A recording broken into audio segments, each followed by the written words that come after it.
Welcome back to Game Day with Trey. I'm your host, Trey, and this is your Week 2 late game preview. All right, so let's go ahead and get started, man, with the Buffalo Bills at the Pittsburgh Steelers. What you need to know. So DeMar Hamlin's return was the highlight of the Bills' preseason opener, but there is now a backup quarterback battle brewing in Buffalo. Newcomer Kyle Allen didn't have a great first outing against the Indianapolis Colts, but Matt Barkley was stellar. All right, head coach Sean McDermott admitted the two are battling to back up Josh Allen. So it remains to be seen who will earn the spot. Now, Josh Allen and starters will also play about a quarter, maybe a quarter and a half. So it should be interesting to see the continuity between Josh Allen and rookie tight end Dalton Kincaid, along with how him and Stephon Diggs are getting along. Another thing to pay attention to for the Bills is their defense being called by the head coach, Sean McDermott now. Remember, Leslie Frazier did step away from the defensive coordinator position, so things could look a little different under the head coach calling the plays now. Also pay attention to the second cornerback job next to Tre'Davious White. It's between Dane Jackson, who started the preseason opener and had an interception, but Kyer Elam and Christian Benford each got a deep look from the coaching staff in the opener. Jackson right now seems to be the favorite, but all three corners are still in the hunt.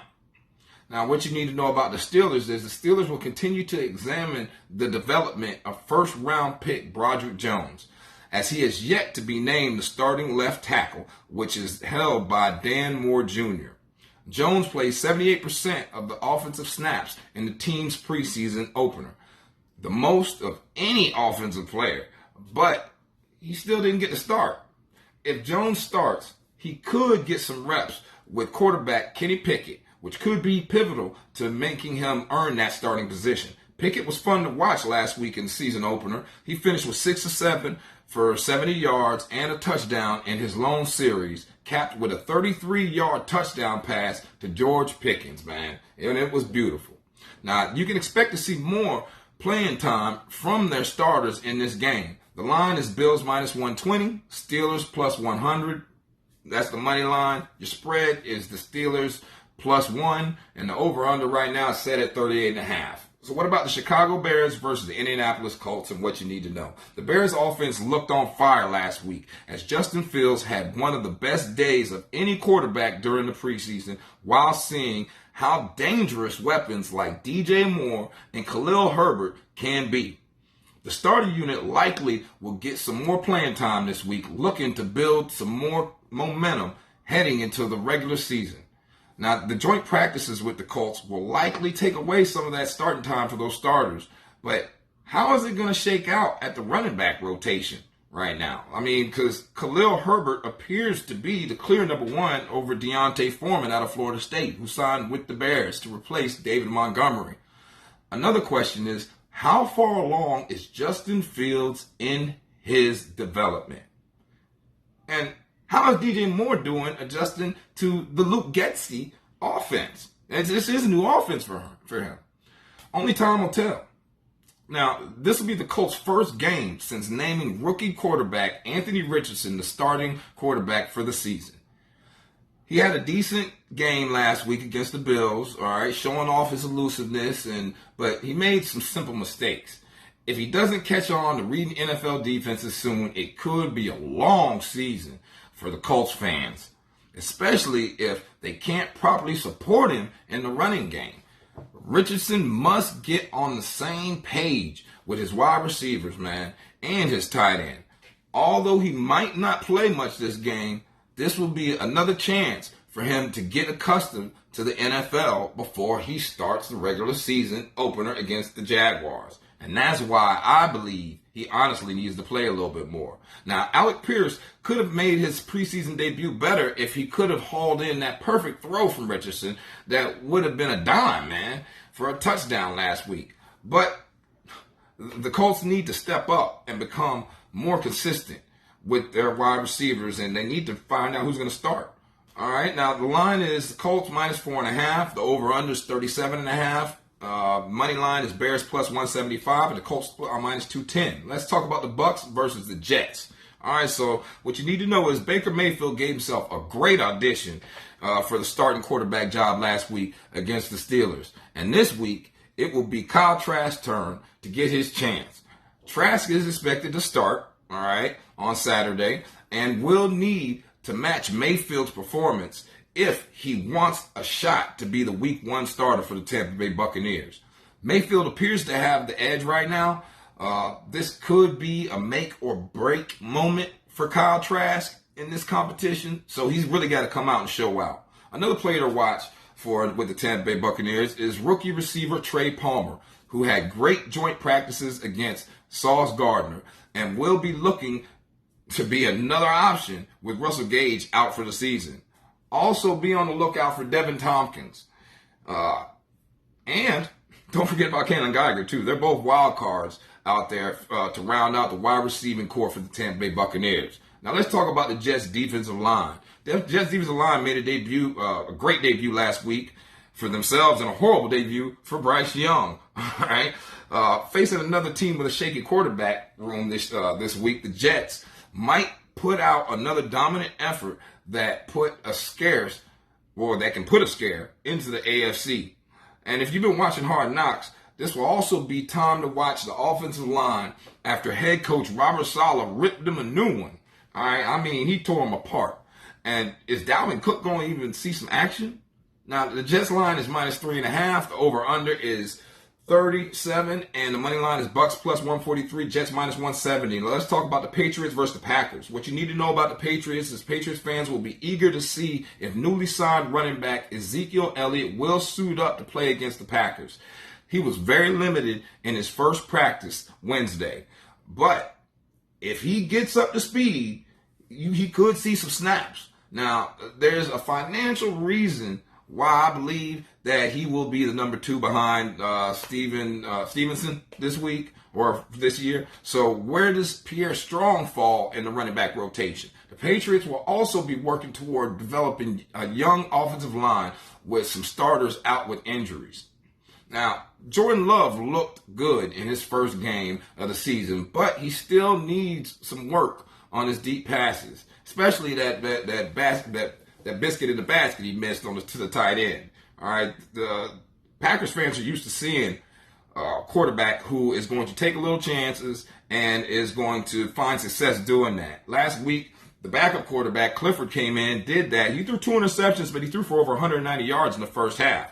Will he continue to take risks, or will he play it close to the vest? And is Love going to start taking some more risks? All right, Love and other offensive starters will likely see some more time against the Patriots, so only time will tell. The line is the Packers -3. The over-under is 37.5. Now let's talk about these Tennessee Titans versus the Minnesota Vikings. Now what you need to know is things are suddenly interesting at the quarterback position after second-year quarterback Malik Willis showed off why the Titans drafted him last year. While rookie Will Levis didn't have much of a special performance, Ryan Tannehill's starting job seems safe. So Willis and Levis will spend another week battling it out for the backup job.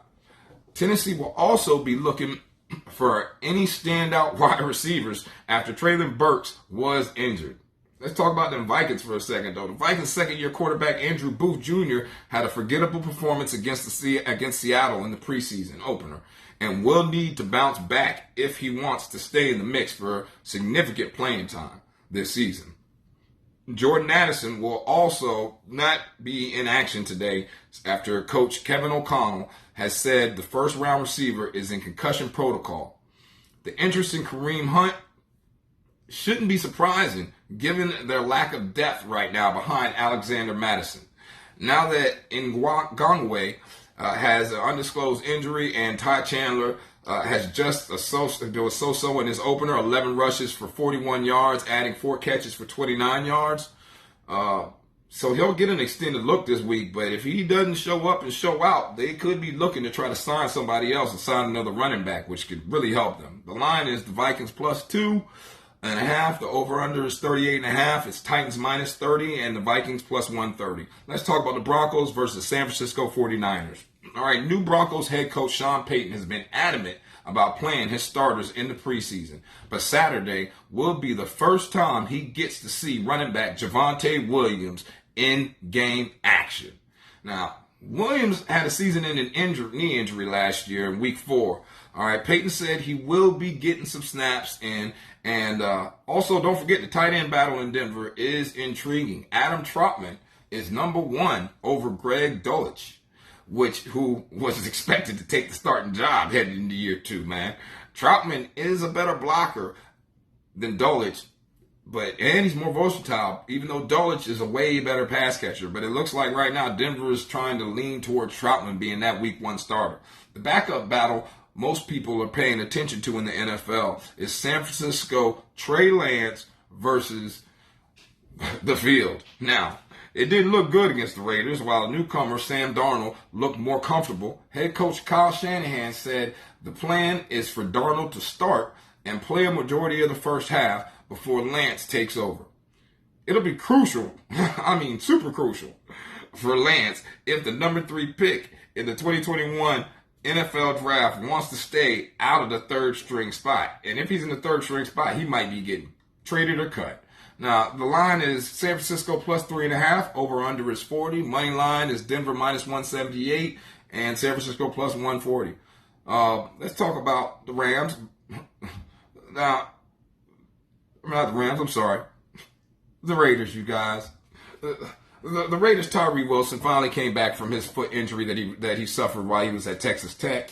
All right, Josh McDaniels said the team is working toward his participating in team drills, so there's a slight chance he could see his first action. Now, Saturday, the Raiders will also get another chance to look at rookie quarterback Aiden O'Connell out of Purdue. All right, with Jimmy Garoppolo still out, Trey Tucker didn't have a good preseason debut, having 2 drops in his performance that saw him finish with 1 catch for 15 yards. Remember, he is the replacement for Darren Waller. That's what they got back. Now, Las Vegas' Devontae Adams and Max Crosby wreaked havoc on the Rams during joint practices. So Los Angeles will be put to the test to see if they have developed their offensive line. The Rams are embracing the youth movement right now. They got 36 rookies who will be getting another chance to see playing time and the chance to make regular season roster. Don't forget about rookie Byron Young. He's a fascinating story as he's a rookie who wears number 0 for 0% chance for making the NFL. He was a former manager at Dollar General, and he's looking to build off a preseason debut that saw him finish with 1 tackle in 22 snaps with no pressures. The line for this game is Rams plus 4.5. Over under is 40. Money line is Vegas minus 210 and Rams plus 175. Now let's talk about the final game, Cowboys versus Seattle Seahawks. All right, Deuce Vaughn was the star of the Cowboys preseason opener, rushing for 50 yards and a touchdown on 8 carries. After his breakout performance, Vaughn saw much more time with the first and second team offense in practice, so he could get some more playing time this week as he looks to be the second option in the backfield behind Tony Pollard.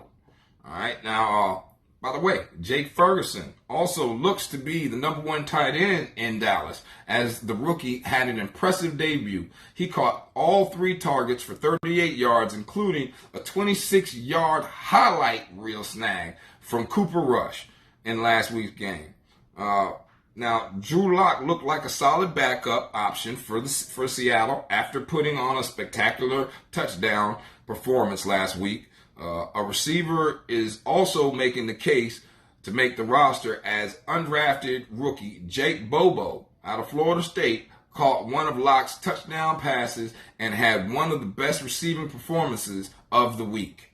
Seattle also moved Kobe Bryant to safety, and he had a successful debut at the position, despite not having played there since 2017. Now, Bryant delivered big blows and showcased his coverage skills. The Seahawks have been impressed with Bryant's transition to safety, and he can play boundary corner and the slot. The line for this game is Seattle minus 6.5. Over under is 40.5. And money line is Cowboys plus 210. Seattle minus 260, man. I hope y'all enjoyed this. Hope you got some good information from this.